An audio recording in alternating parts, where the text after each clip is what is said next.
দেখুন আমাদের সব ভাজা হয়ে গেছে, কতগুলো হয়েছে দেখুন।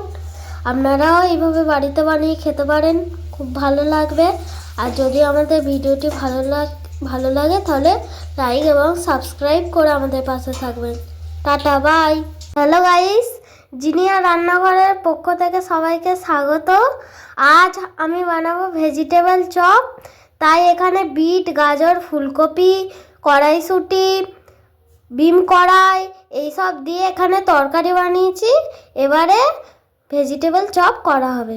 দেখুন, যেই তরকারিটা করেছিলাম বিট গাজর দিয়ে মশলা টশলা দিয়ে, এবারে সেটাকে গোল গোল করে লাড্ডুর মতন পাখাইয়ে নিতে হবে। এই যে দেখুন,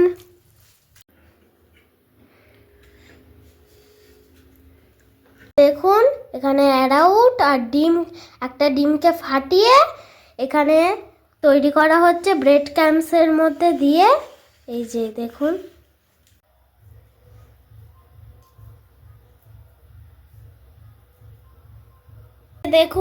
এর মধ্যে কড়াইয়ের মধ্যে এবারে তেল দিয়ে দিয়েছি। এবারে এই যে চপগুলোকে ভেজে নিতে হবে। এই যে দেখুন আমাদের সব ভাজা হয়ে গেছে, কতগুলো হয়েছে দেখুন। আপনারাও এইভাবে বাড়িতে বানিয়ে খেতে পারেন, খুব ভালো লাগবে।